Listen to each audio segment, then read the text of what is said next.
So today we've got a rear diff replacement. So just drained all the oil out, disconnecting this side of the brake drum, pipes out, sensors off, all ready to come off the shaft. Do the same to the other side. And there's the new diff in the box. Stay tuned. And now we have the other side out. So you can see the inner shaft, brake pipes off. That's the handbrake cable I got to sort. But we're getting there.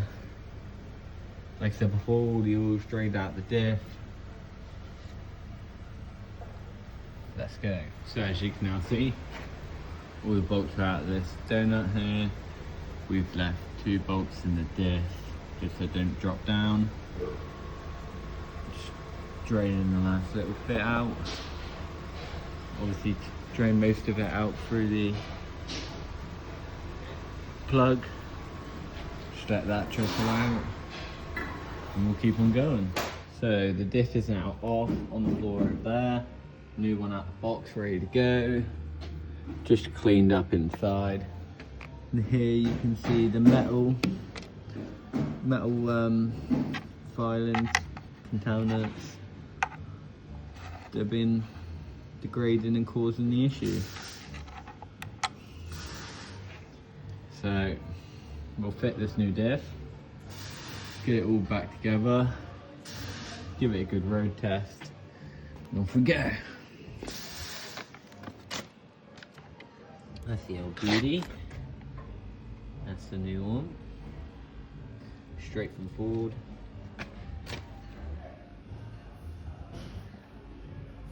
Good to go. So new diff is all in.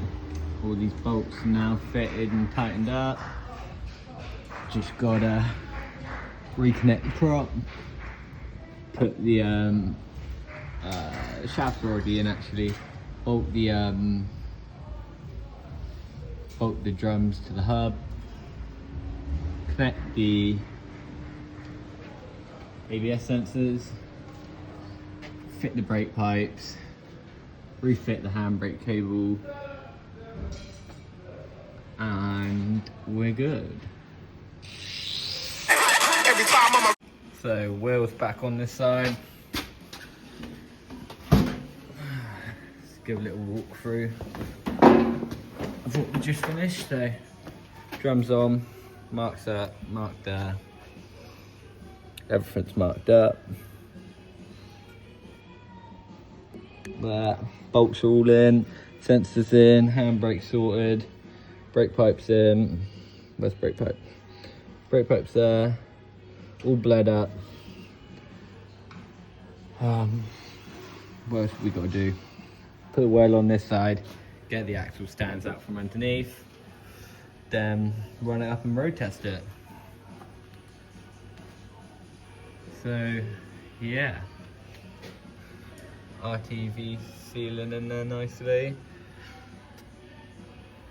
It looks really nice, doesn't it, that brand new diff? Cool, nearly there. So everything's fitted. All nice and brand new. Just filling it up with diff oil. If you want to know what we use for this particular Ranger, it takes 8W90 GL5. We've got a comma brand because it's a 3,000 odd pound plus diff. So we're going to use quality oil, as you should always do. Do not fit cheap oil with expensive parts. I can tell you for a start, it never ends well. Thank you for watching this video. If you can like, comment and subscribe, check out the rest of the videos on the channel. There's full-length videos, short videos. Have a look around and thank you very much. Cheers.